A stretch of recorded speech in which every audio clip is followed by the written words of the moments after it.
If you clicked on Cardiologist Reveals, the deadly 30-second morning mistake, millions over 60. Make every day. Here's the promise right away. The mistake is jumping from bed to your feet too fast, before your blood pressure has a chance to settle.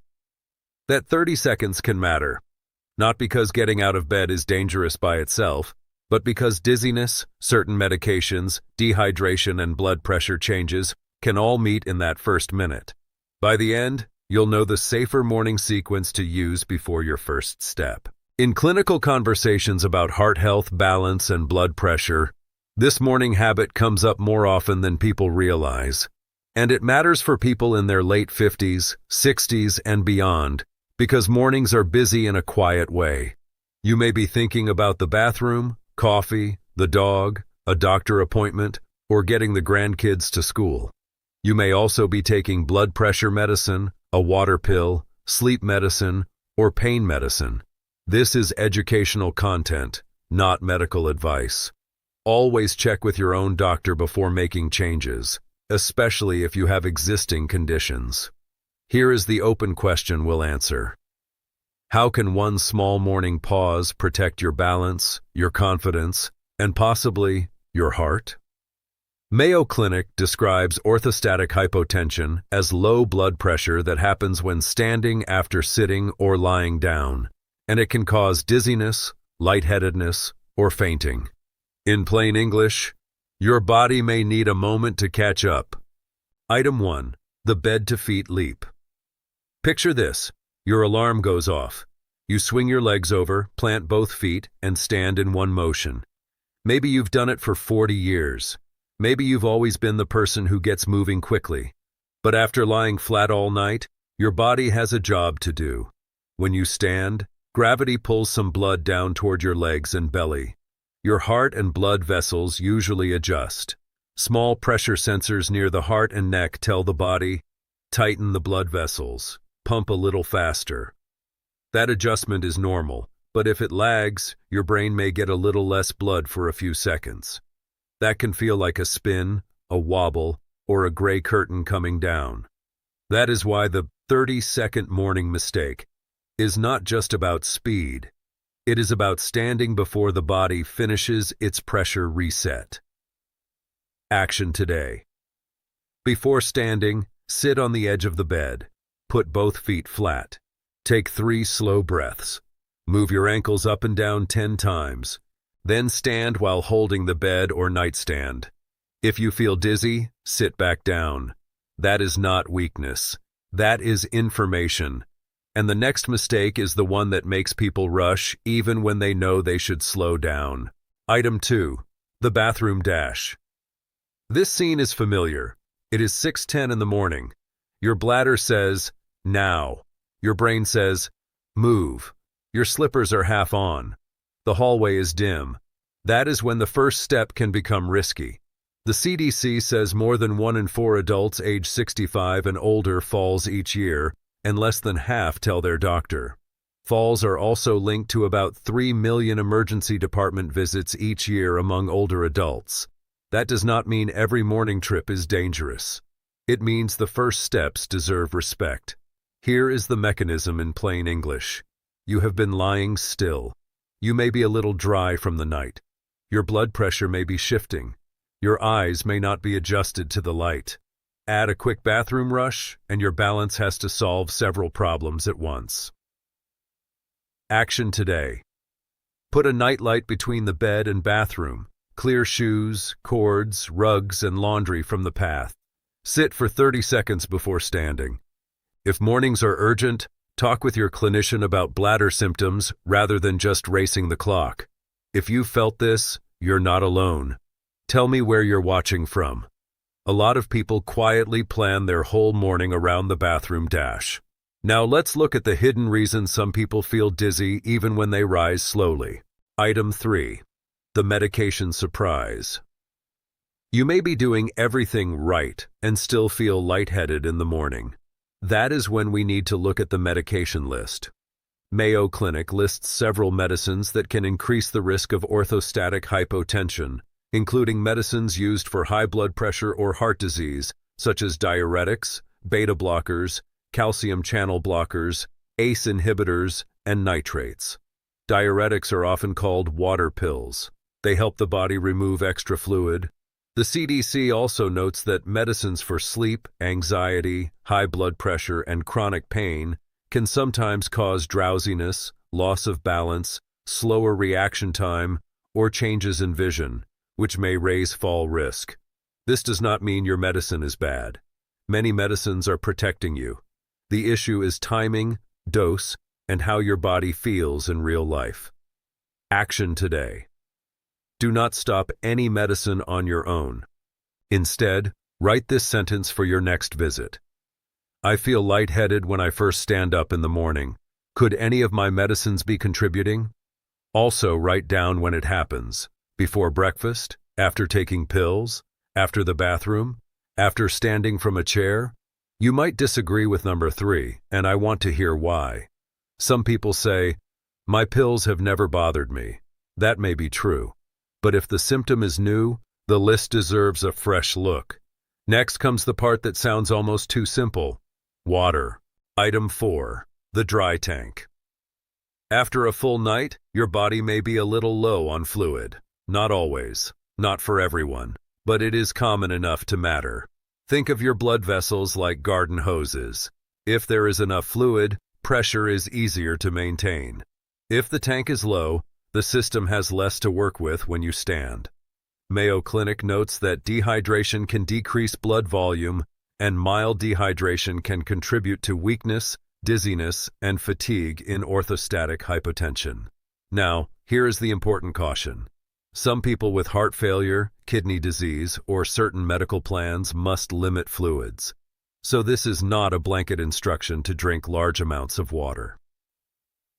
Action today. If your doctor has not restricted fluids, consider keeping water by the bed and taking a few sips before standing. If you are on fluid limits, ask your clinician what a safe morning routine should look like. This is also where coffee can fool you. Coffee may be part of your happy morning. No judgment, but coffee is not the same as checking whether you are starting the day dry. If this is useful so far, subscribing is the easiest way to support the channel and helps me keep making these. Back to it.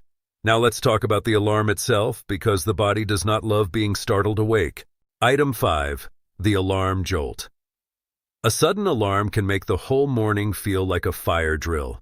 Your heart rate rises, your muscles tense. You may sit up quickly, reach across the bed, and stand before your eyes are even fully focused. Morning blood pressure naturally rises as the body wakes. Researchers have studied this morning blood pressure surge, which means the normal rise in pressure after waking.